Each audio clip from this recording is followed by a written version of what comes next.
Γεια! Λοιπόν, επειδή έχω και ένα πανεπιστήμιο να προλάβω, πάμε στο βίντεο.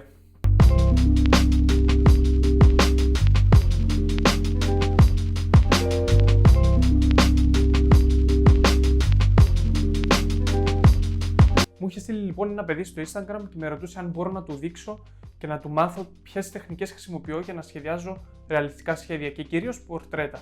Έτσι πήρα και εγώ αυτή την πρωτοβουλία για να κάνω αυτό το βίντεο, να δείξω ίσως και σε άλλο κόσμο που αναρωτιέται το ίδιο, το πώς σχεδιάζουμε δηλαδή ρεαλιστικό σχέδιο με την τεχνική του grid. Σίγουρα έχετε δει στα βιντεάκια μου, λίγο πριν να ξεκινήσω να σχεδιάζω, ότι το προσχέδιο και οι εξωτερικές γραμμές που φτιάχνω βρίσκονται μέσα σε κάποια τετραγωνάκια. Αυτά τα τετραγωνάκια είναι η τεχνική που θα δείξουμε σήμερα.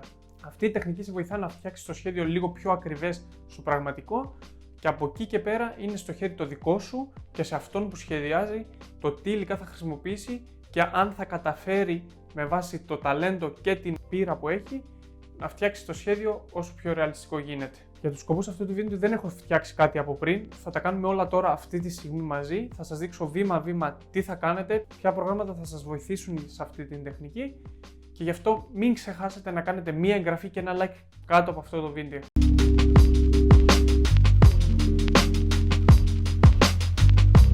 Τα πράγματα που θέλουμε για αυτή την τεχνική είναι τα εξής. Ένα sketchbook, ένα αρκετά μεγάλο χάρακα, το μολύβι μας και το κινητό μας, τον υπολογιστή μας ή ένα tablet. Το πρώτο πράγμα λοιπόν που έχουμε να κάνουμε είναι να κατεβάσουμε αυτό το πρόγραμμα, τον Grid. Το ανοίγουμε και διαλέγουμε μια φωτογραφία από αυτές που θέλουμε να φτιάξουμε. Πατάμε εδώ στα settings και διαλέγουμε πόσες γραμμές και πόσες στήλες θέλουμε να έχει η φωτογραφία. Αφού τελειώσουμε με τη φωτογραφία την αποθηκεύουμε ή την βγάζουμε ένα print screen, τη στέλνουμε ή στον υπολογιστή μας ή ακόμη και στο κινητό την αφήνουμε ανάλογα με το τι μας βολεύει και τότε ξεκινάμε να σχεδιάζουμε. Λοιπόν, σε αυτή την περίπτωση εγώ έχω φτιάξει τη φωτογραφία 14x11. Το κάθε τετραγωνάκι έχει ίσες πλευρές, άρα αυτή τη στιγμή θα αποφασίσουμε πόσα εκατοστά θα έχει η κάθε πλευρά του τετραγώνου, ανάλογα με το πόσο μεγάλο ή μικρό θα βγει το σχέδιο. Για να γίνει αυτό, πρώτα θα μετρήσουμε το φύλλο.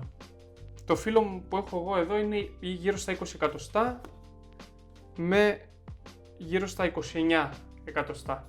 Άρα τι θα κάνουμε? Αφού είναι 11 εκατοστά, δεν μας παίρνει το κάθε κουτάκι να είναι 2 εκατοστά, μπορούμε να το κάνουμε 1,5, αλλά να προσέξετε ότι άμα είναι στο έτσι 1,5 εκατοστό το κάθε κουτάκι, θα είναι και στο έτσι. Εγώ θα κάνω το κάθε κουτάκι 1,5 εκατοστό, γιατί άμα το έκανα 1 εκατοστό θα βγει πάρα πολύ μικρό. 11 κουτάκια θα ήταν τόσο περίπου.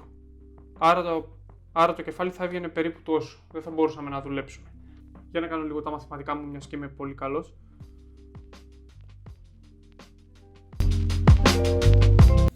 Και επαναλαμβάνουμε σε αυτές τις δύο πλευρές. Ωραία. Αφού κάνουμε το τετράγωνο, ξεκινάμε να χωρίσουμε εδώ μέσα τα τετραγωνάκια. Να προσέξετε πως αυτές οι 2, 3, 4 γραμμές πρέπει να είναι ίσιες. Γιατί αν δεν είναι ίσιες, το πρόσωπο θα βγει ακριβής, αλλά θα είναι λίγο στραβό. Εμένα αυτή τη στιγμή δεν με πειράζει, απλά προσπαθώ να σας δείξω λίγο ποια είναι η τεχνική που χρησιμοποιώ εγώ. Πάμε να μοιράσουμε. Και το ίδιο κάνουμε σε όλες τις πλευρές.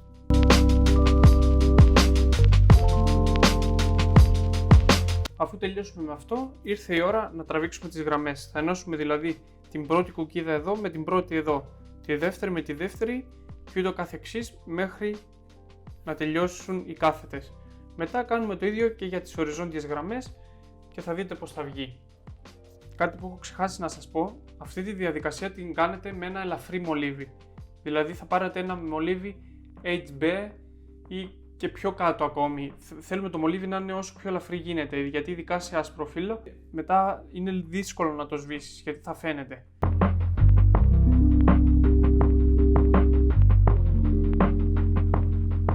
Πρέπει να βγει κάπως έτσι. Κανονικά το επόμενο βήμα είναι να πάμε να αριθμίσουμε τα τετραγωνάκια, δηλαδή 1, 2, 3, 4 μέχρι το 11 και από πάνω πάλι 1 μέχρι 14. Αλλά εγώ δεν το κάνω αυτό, απλά παίρνω τη φωτογραφία μου και ξεκινάω να βλέπω που υπάρχουν τα κύρια χαρακτηριστικά, ας πούμε τα μάτια, η μύτη, το στόμα και λίγο τα αυτιά, ας πούμε. εγώ συνήθως ξεκινάω από το δεξί μάτι. Αυτό είναι το αριστερό το δικό του, αλλά όπως το βλέπω εγώ είναι το δεξί. Δηλαδή τι κάνουμε? Ερχόμαστε εδώ και λέμε έχουμε αυτό. Εδώ είναι το μάτι. Δεν θα ζουμάρω πολύ γιατί πρέπει να μετρήσουμε τα τετραγωνάκια. Και λέμε 1, 2, 3, 4, 5, 6, 7, 8. Το μάτι ξεκινάει από το 8, είναι στο 7 και στο 8. Και είναι στη γραμμή 1, 2, 3, 4, 5, 6. Είναι άρα στην 7η και 8η στήλη, στο 6ο κουτάκι. Ερχόμαστε εδώ και λέμε 1, 2, 3, 4, 5, 6, 7, 8. Άρα είναι αυτά τα δύο. Και ερχόμαστε 1, 2, 3, 4, 5, 6. Άρα σε αυτά τα δύο κουτάκια θα σχεδιαστεί το πρώτο μάτι. Βάζουμε ένα λίγο σημαδάκι για να ξέρουμε από πού ξεκινάμε. Ζουμάρουμε τη φωτογραφία μας. Γι' αυτό σας είπα ότι όσο πιο μεγάλη είναι η οθόνη, τόσο πιο εύκολο είναι. Αλλά μπορείς να κάνεις και τη δουλειά σου και με το κινητό. Αφού ζουμάρουμε στο μάτι, βλέπουμε ότι το μάτι βρίσκεται στο κάτω μέρος των δύο τετραγώνων. Βρίσκεται στο κάτω μέρος των δύο τετραγώνων και δεν ξεπερνάει τη μέση. Βρίσκεται περίπου στη μέση. Ωραία. Άρα θα ξεκινήσουμε πρώτα από το μέσα μάτι. Θα κάνουμε το περίγραμμα εδώ και μετά αυτό, να μην ξεπεράσει τη μέση. Δηλαδή, ουσιαστικά τα τετραγωνάκια τι κάνουνε? Μας βοηθάνε να δούμε περίπου στο πόσο κοντά και πόσο μακριά είναι τα μάτια, να φτιάξουμε τα μεγέθη, δηλαδή γιατί πολλοί κόσμος έχει πρόβλημα με τα μεγέθη, τα μάτια βγαίνουν διαφορετικά, τα αυτιά βγαίνουν πιο μεγάλα, πιο μικρά. Αυτή η διαδικασία μπορεί να είναι χρονοβόρα, αλλά σε βοηθάει να βγαίνουν πιο σωστές οι αναλογίες. Και αυτό θα κάνουμε. Άρα είπαμε, θα ξεκινήσουμε από το μάτι. Το μάτι πάνω σε αυτή τη γραμμή ξεκινάει πάρα πολύ κοντά. Πάρα πολύ κοντά.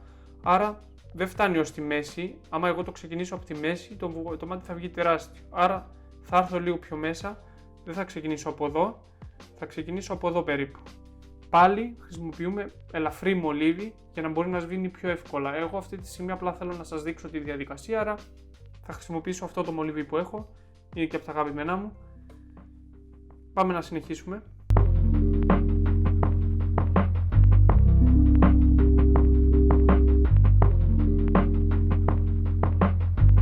Ωραία. Έχω κάνει το πρώτο μάτι. Όπως βλέπετε πάρα πολύ ελαφρά κάνω με το μολύβι μου και σχεδιάζω τα απολύτως απαραίτητα. Δηλαδή δεν θα σχεδιάσω πολλές λεπτομέρειες.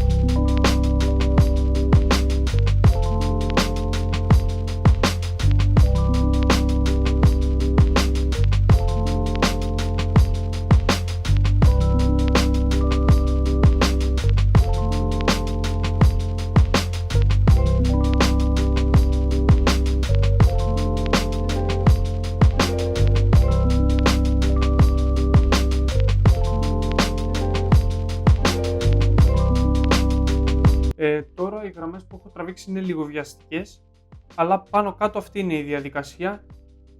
Όπου υπάρχουν μουσια, μουστάκι, μαλλιά κτλ. Εμένα με αφήνει να τα αφήνω τελείως κενά, απλά να φτιάχνω το περίγραμμα και μετά όταν θα ξεκινήσω να σχεδιάζω με τα χρώματα, μ' αρέσει να τα περνάω από πάνω και να δίνω εγώ το σχήμα. Κάπου εδώ να σας πω ότι αν θέλετε να κάνετε κάποια κομμάτια, ας πούμε όπως εδώ που έφυγαν λίγο τα μαλλιά από πάνω, ή αν φεύγανε ακόμη περισσότερα μαλλιά, θα μπορούσατε να χρησιμοποιήσετε λίγο τη φαντασία σας, δεν είναι πάρα πολύ δύσκολο για να γεμίσετε το κομμάτι που λείπει. Αφού τελειώσουμε λοιπόν, παίρνουμε τη γόμα μας και σβήνουμε όλα τα τετραγωνάκια. Και περνάμε πάνω από τις λεπτομέρειες, ίσα ίσα να σβήσει λίγο το μολύβι, ίσα ίσα να φαίνεται.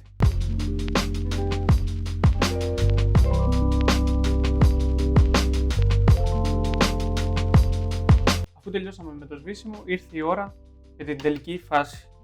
Θα σχεδιάσουμε με τα χρώματα. Και κάποιες γραμμές που έχουν μείνει μπορείτε να τις σβήνετε σιγά σιγά. Ας πούμε θέλουμε να σχεδιάσουμε το φρύδι τώρα. Θα σβήσω λίγο το φρύδι, θα κάνω λίγο με το χρώμα και πάμε στο επόμενο. Σβήνω λίγο το μάτι, κάνω όλο με το χρώμα και πάμε στο επόμενο. Και αυτό θα κάνουμε για να μην σβήσουμε όλο το σχέδιο κατευθείαν και στο τέλος να χαθούμε. Θα σβήνουμε σιγά σιγά και προχωράμε. Το ξέρω, είναι μια χρονοβόρα διαδικασία, αλλά πιστέψτε με, αξίζει. Και αν τη δοκιμάσετε, μην ξεχάσετε να μου στείλετε φωτογραφίες πριν, κατά τη διάρκεια και μετά το σχέδιο, για να δω πώς θα καταφέρατε. Όπως σας είπα, έχω και ένα πανεπιστήμιο να προλάβω. Γι' αυτό, γεια σας!